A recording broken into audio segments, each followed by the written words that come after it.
사무엘하 18장 1절로 15절 말씀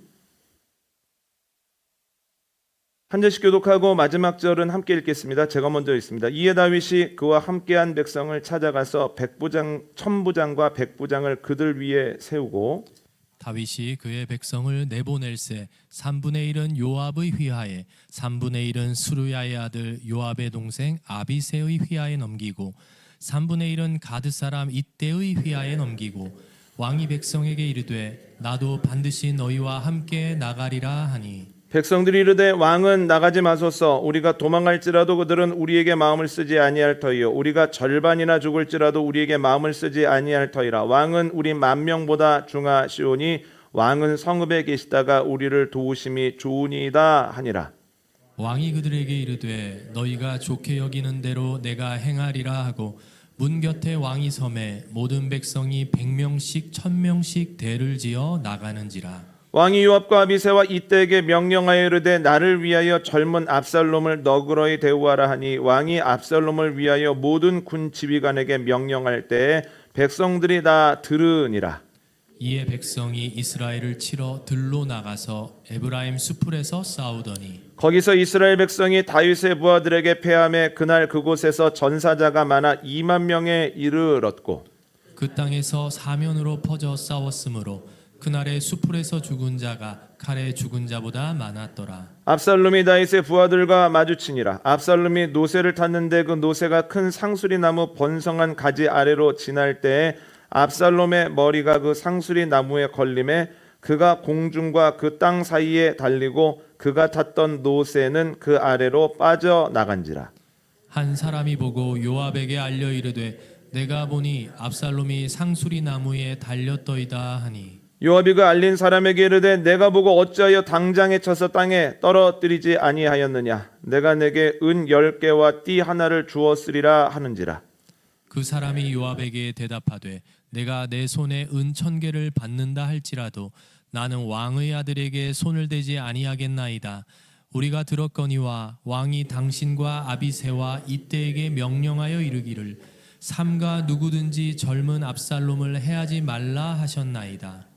아무 일도 왕 앞에는 숨길 수 없나니 내가 만일 거역하여 그의 생명을 해하였더라면 당신도 나를 대적하였으리이다 하니 요압이 이르되 나는 너와 같이 지체할 수 없다 하고 손에 작은 창 셋을 가지고 가서 상수리 나무 가운데에서 아직 살아있는 압살롬의 심장을 찌르니 함께 읽겠습니다. 요압의 무기를 든 청년 10명이 압살롬을 에워싸고 쳐 죽이니라. 아멘.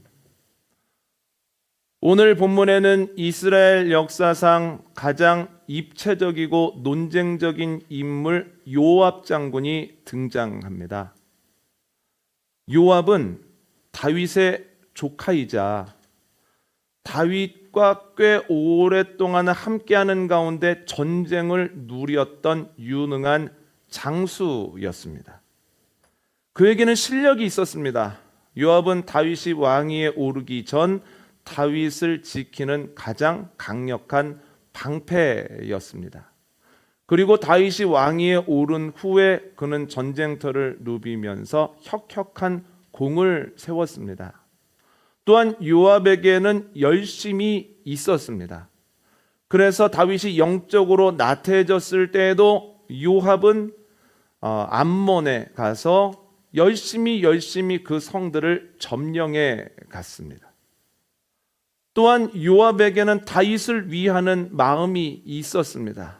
그래서 암몬의 랍바성을 거의 함락하게 되었을 때에 다윗에게 사람을 보내어 이야기합니다. 속히 내려오소서. 제가 랍바성을 차지했다는 공을 어떻게 차지하겠습니까?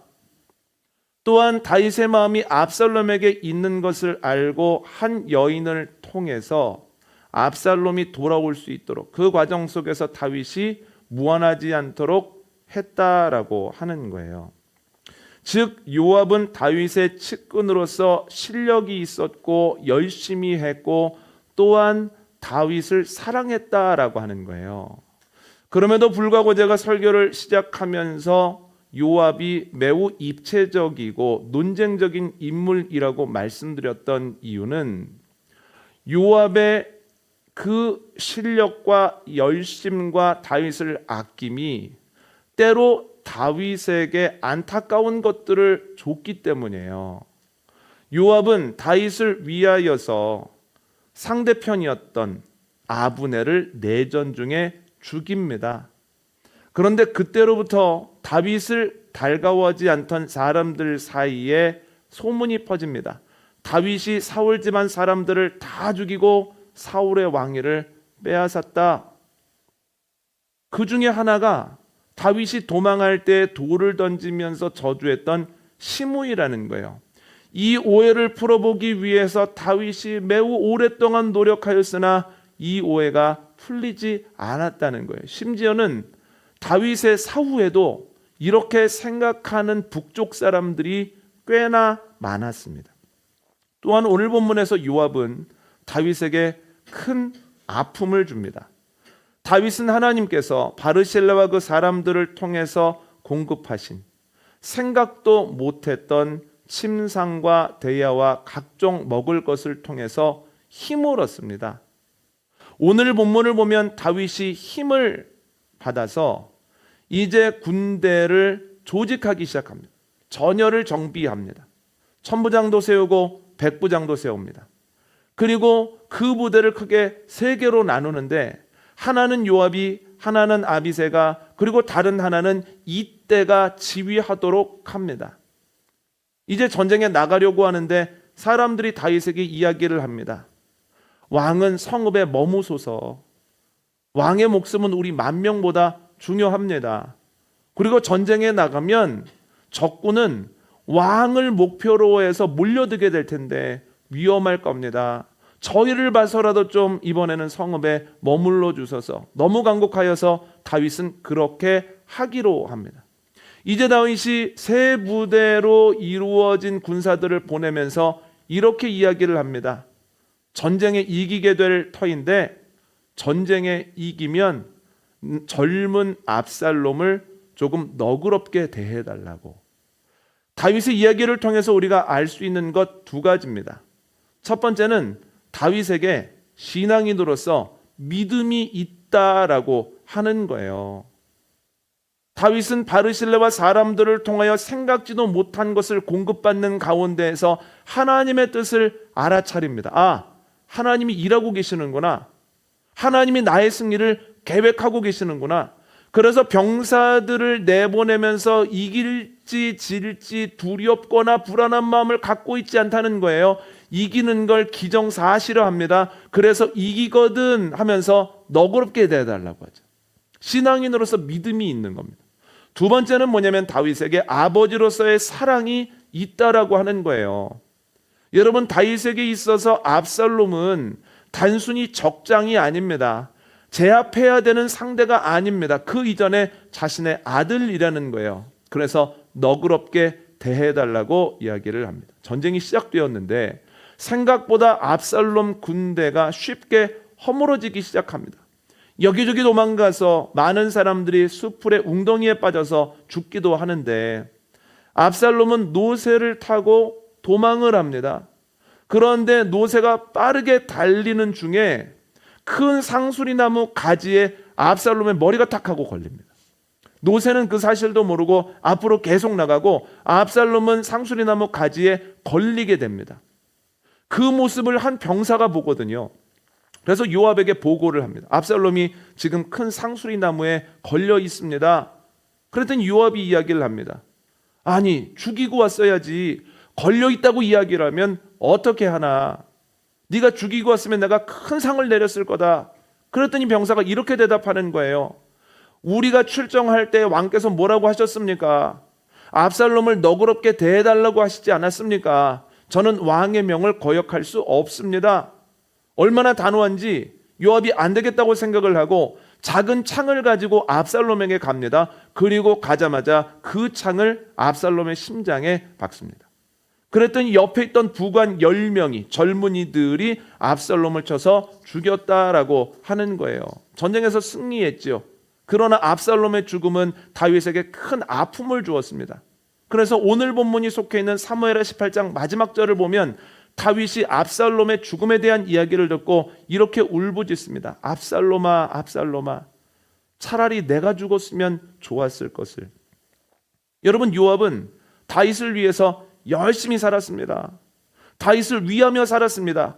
그 결과가 뭐냐면 다윗을 안전하게도 했고 다윗에게 승리도 안겨준 반면에 다윗에게 근심도 줬고 아픔도 줬다는 거예요. 그래서 매우 입체적인 인물이라는 거예요. 이 사람을 좋게 봐야 되느냐 그렇지 않게 봐야 되느냐 매우 논쟁적인 인물이라는 거예요. 그러면 여러분, 다윗이 요압에 대해서 어떤 평가를 내릴까요? 사무엘하 23장을 보면 다윗과 함께했던 용사들의 명단이 나옵니다. 아비새도 나오고 아사엘도 나옵니다. 그런데 요압의 이름은 나오지 않습니다. 심지어 요압의 창을 들고 있었던 요압의 부관이었던 나하레라고 하는 사람과 요압이 죽였던 우리아의 이름까지도 나오는데 요압의 이름은 안 나온다는 거예요.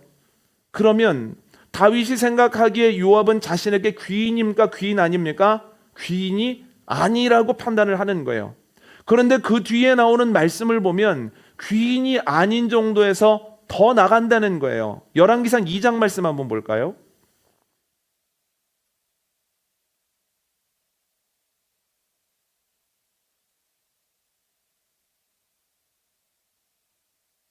열왕기상 2장 5절과 6절 말씀 함께 읽습니다. 시작. 수리야의 아들 요압이 내게 행한 일, 곧 이스라엘 군대의 두 사령관 넬의 아들 아브넬과 예델의 아들 아마사에게 행한 일을 내가 알거니와 그가 그들을 죽여 태평 시대에 전쟁의 피를 흘리고 전쟁의 피를 자기의 허리에 띤 띠와 발에 신은 신에 묻혔으니 내 지혜대로 행하여 그의 백발이 평안히 수월에 내려가지 못하게 하라. 아멘. 다윗이 솔로몬에게 유언을 남기는데요, 요압에 대해서는 이런 유언을 남깁니다. 요압은 태평성대 시대에 불필요한 피를 너무나 많이 흘렸다. 너는 지혜롭게 행하여서 그가 평안히 수월에 내려가지 못하도록 하라. 요압을 제거하지 않으면 너 굉장히 어려워질 거야 라는 말을 했다라고 하는 거예요. 다윗은 요압이 하나님께서 자신을 통해 이스라엘을 세워가시는 과정 중에 디딤돌이 아니라 걸림돌이었다고 생각을 하는 거예요. 또한 요압이 했던 수많은 일들이 자기에게 득이 된 것이 아니라 독이 될 때가 훨씬 많았다라고 판단을 한 겁니다. 저는 오늘 본문을 보고 묵상하는데 두려운 마음이 들었습니다. 사역을 합니다. 열심히 합니다. 그리고 때로 열매도 있습니다. 그런데 주님 앞에 섰는데 주님께서 야, 내가 너가 했던 일들을 그렇게 기뻐하지 않아. 너는 뭔가 했는지 몰라도 네가 했던 일들은 나에게 별다른 의미가 없어 라고 말씀하시면 그보다 허무한 일이 어디 있겠습니까? 일생을 주님의 일을 한다고 생각하고 그렇게 달려왔는데 주님께서 그건 내 일 아니야 라고 말씀하시면 그만큼 안타까운 일이 어디 있겠습니까? 그러나 정말 더 두려운 것은 주님 앞에 서고 나면 다시 기회가 주어지지 않는다는 거예요. 우리가 이 땅에서 살아가고 있는 동안에는 주님께서 기회를 주시고 또 주시지만 주님의 부르심을 받아서 그 앞에 섰을 때는 또다시 기회가 주어지지 않죠. 이 두려움은 괜한 두려움이 아니라 말씀을 뿌리에 두고 있다라고 하는 거예요. 마태복음 7장 한번 찾아볼까요?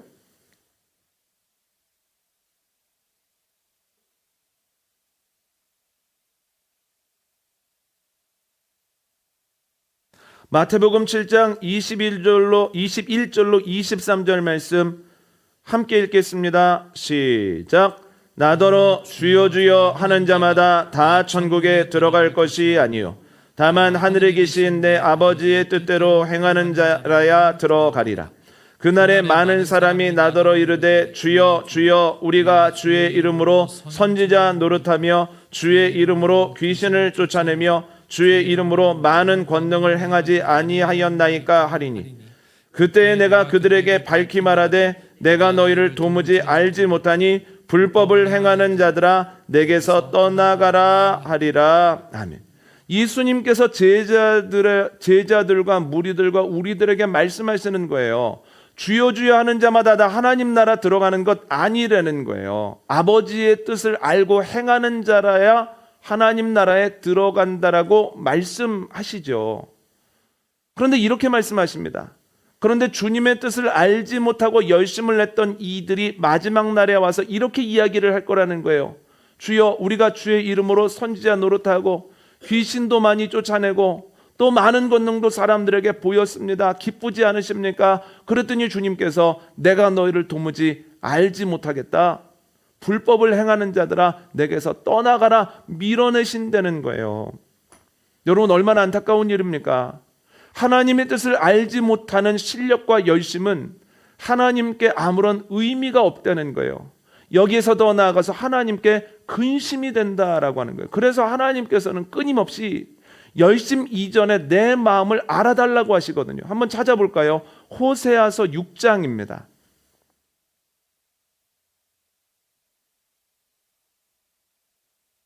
호세아 6장 6절.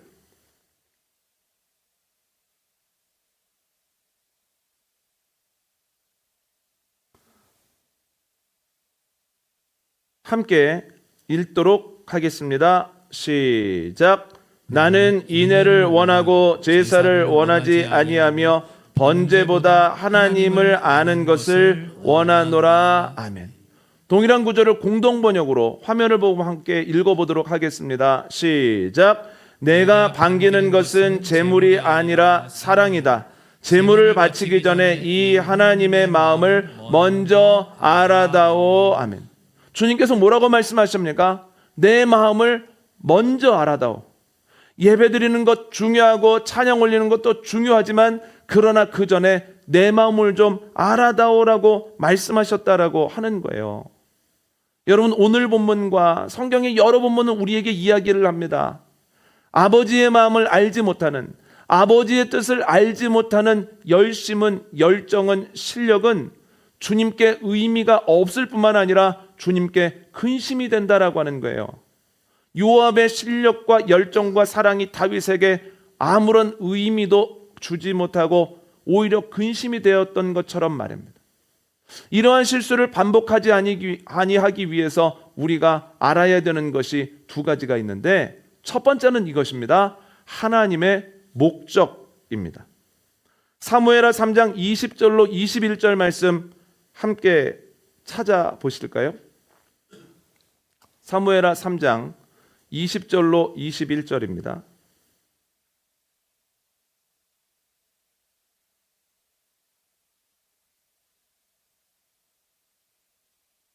함께 읽습니다. 시작. 아브넬이 부하 20명과 더불어 헤브론에 이르러 다윗에게 나아가니 다윗이 아브넬과 그와 함께한 사람을 위하여 잔치를 배설하였더라. 아브넬이 다윗에게 말하되 내가 일어나 가서 온 이스라엘 무리를 내 주 왕의 앞에 모아 더불어 언약을 맺게 하고 마음에 원하시는 대로 모든 것을 다스리게 하시리이다 하니, 이에 다윗이 아브넬을 보내매 그가 평안히 가니라. 아멘. 다윗과 내전을 벌이던 이스보셋 진영에서 분열이 일어납니다. 이스보셋과 군대장관 아브넬이 다툰 거예요. 이에 아브넬이 다윗에게 와서 사실상 투항을 합니다. 왕이여, 내가 온 이스라엘 사람들을 한 곳에 모으겠나이다. 그러면 내 주 왕께서 그곳에서 온 이스라엘의 왕이 되옵소서. 다윗은 그의 말을 듣고 그를 돌려보내거든요. 여러분, 다윗의 상대가 누굽니까? 이스보셋입니다. 그런데 이스보셋 진영의 실권자는 이스보셋이 아니라 군대장관 아브넬입니다. 그러면 아브넬을 죽이면 그 진영은 무너질 수밖에 없고 하나가 될 수밖에 없다라고 하는 거예요. 그런데 다윗은 그를 죽이지 아니하고 사로잡지 아니하고 그를 돌려보냈다라고 하는 거죠. 왜 손쉬운 승리를 앞두고 왜 그를 돌려보낼까요? 다윗의 목적은 내전에서의 승리가 아니라 승리한 이후에 이스라엘이 한 마음을 품고 그 마음으로 함께 잘 되어지는 것이었기 때문이에요. 여러분, 그의 목적에 따르면 하나가 되는 것이 중요한데, 만약 11지파가 따르는 진영의 실권자 아브넬이 자신의 손에 죽게 된다면 하나가 되겠습니까? 계속 분열 상태로 가겠습니까? 계속 분열 상태로 간다는 거예요. 그러니까 아브넬을 죽이지 않고 돌려보냈다라고 하는 거예요. 그뿐만이 아닙니다. 다윗의 목적은 승리한 이후에 하나가 되어서 옆에 있는 나라들을 밀어내고 잘 되어지는 것 아닙니까? 그런데 아브넬은 유능한 장수라는 거예요. 지금 이스라엘은 사방으로 이방 민족이 호시탐탐 이스라엘 땅을 노리고 있습니다. 그러면 아브넬과 같은 유능한 장수가 앞으로 필요할까요? 필요치 않을까요? 필요하다는 거예요. 그러니까 아브넬이 지금은 적이지만 이후에는 누구보다도 하나님의 일에 크게 쓰임 받을 수 있는 사람이라고 하는 생각을 가지고 그를 돌려보냈다라고 하는 거예요. 그래서 다윗의 모습을 보면 내전 중에 이기느냐 지느냐는 중요하지 않습니다. 이건 이미 이긴 겁니다. 그는 이겨놓고 싸웠거든요. 하나님의 뜻을 아는 순간. 그래서 그때부터 다윗에게 중요한 것이 뭐냐면 이기느냐 지냐가 중요한 것이 아니라 어떻게 이기느냐. 이긴 이후에 우리가 어떤 방향으로 가게 될 것이냐가 정말 중요했다라고 하는 거예요. 그런데 안타까운 게 뭐냐면 요압은 다윗의 목적을 모르는 거예요. 요압의 목적은 오로지 장군으로서 내전에서 이기는 것이었습니다. 그날도 전쟁에 나갔다가 돌아왔습니다. 그런데 사람들이 와서 이야기를 하는 거예요. 아브넬이 투항을 했습니다. 그런데 우리 왕께서 아브넬 돌아가라고 하셨습니다. 그랬더니 아브넬이 다윗에게 가서 항의를 합니다.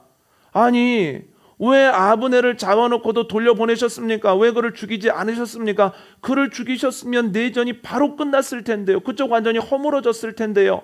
그리고 물러가서 사람을 아브넬에게 보내어 왕이 부르시니 잠깐 다시 오라고 합니다. 아브넬이 무슨 일인가 하여 돌아왔을 때 요압이 아브넬을 죽였다라고 하는 거예요. 여러분, 사무엘하 3장 27절과 30절은 요압의 행동이 동생 아사엘의 복수를 한 것이다 라고 평가를 하고 있지만 그것만은 아니라는 거예요. 요압의 목적은 내전에서의 승리입니다. 내전에서 가장 간단하고 빠르게 승리할 수 있는 방법은 아브넬을 제거한 것이었거든요. 그래서 아브넬을 죽인 겁니다. 그런데 그때로부터 어떤 일이 일어났습니까? 다윗이 사울 집안 사람들을 죽이고 나라를 뺏었다라고 하는 그러한 소문이 돌기 시작하고 꽤 많은 사람들이 그것을 믿기 시작했다라고 하는 거예요. 요압도 잘해보려고 했는데 다윗을 위한다고는 했는데 다윗의 목적을 이해하지 못했을 때 오히려 근심을 줬지요.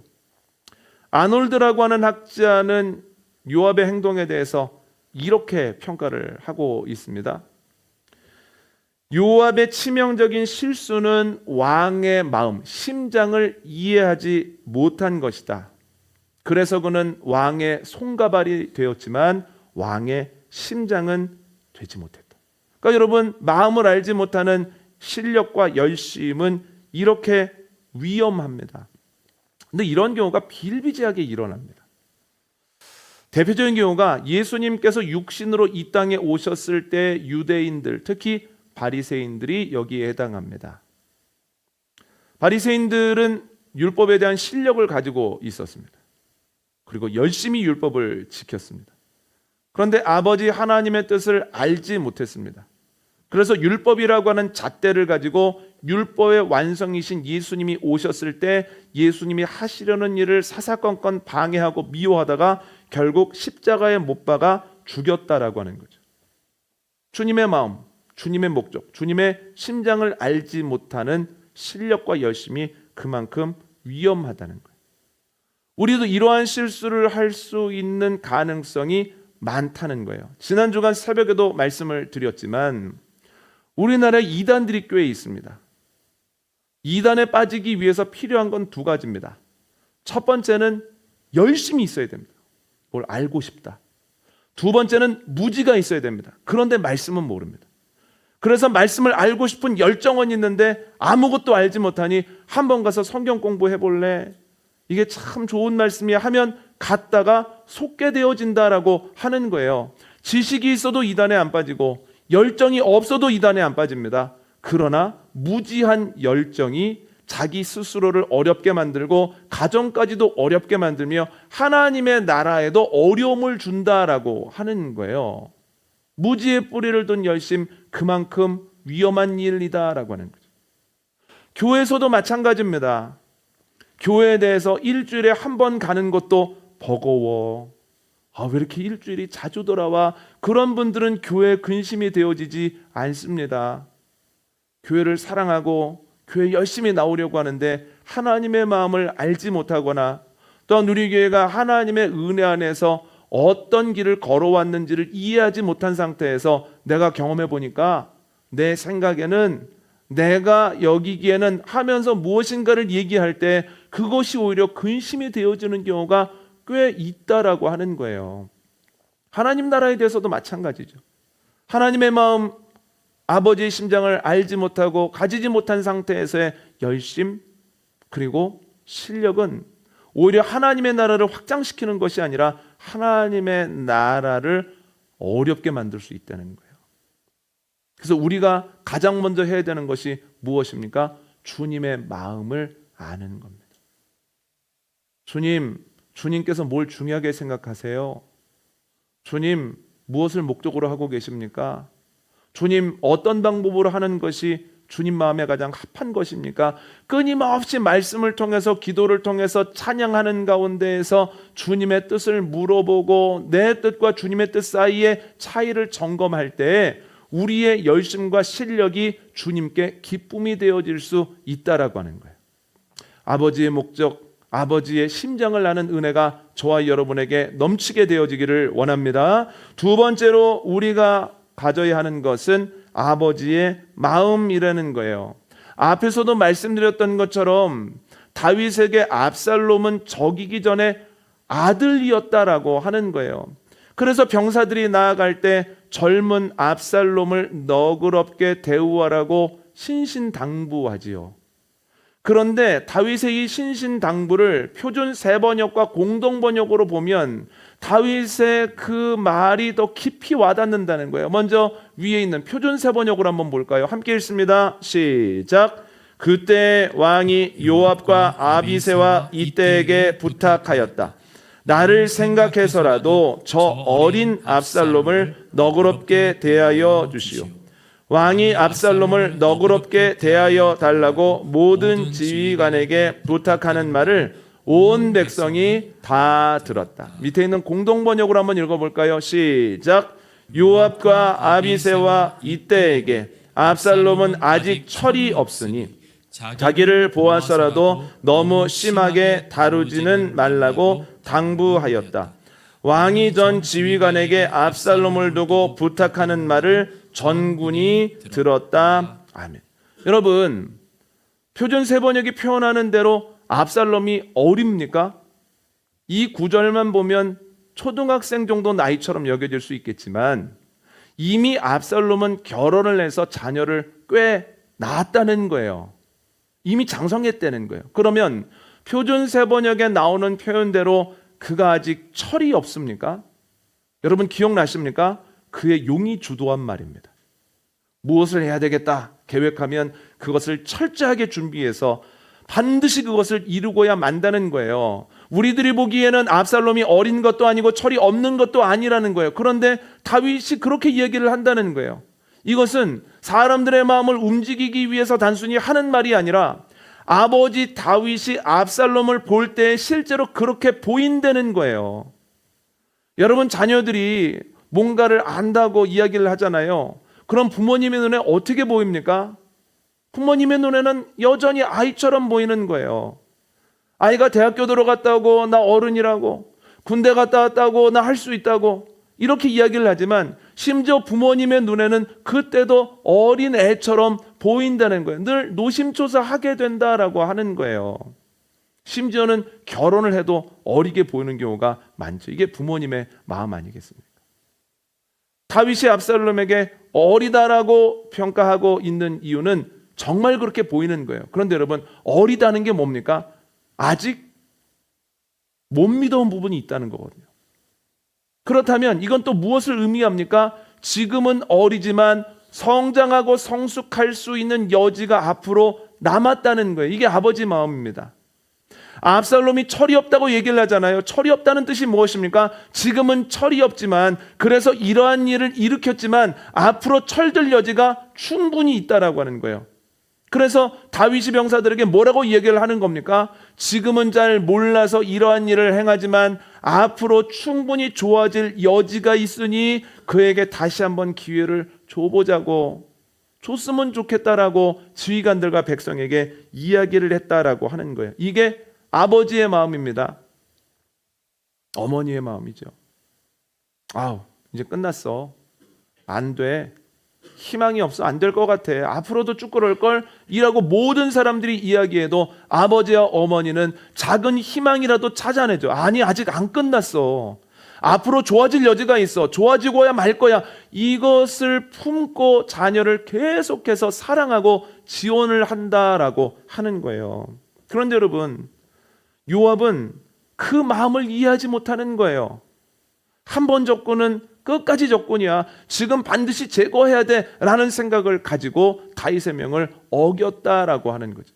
저는 오늘 본문을 묵상하는데 최후의 만찬을 하시는 예수님의 모습이 생각이 났습니다. 최후의 만찬을 하시는데 가까이에 가룟 유다가 있습니다. 가룟 유다는 이미 은30에 예수님을 팔았습니다. 그런데도 예수님은 가룟 유다를 포기하지 않으시고 그의 마음을 끝까지 돌려보려고 하신다는 거예요. 그 옆에 제자들이 앉았거든요. 가룟 유다가 병사들을 이끌고 오면 잠시 뒤에 다 도망갈 거거든요.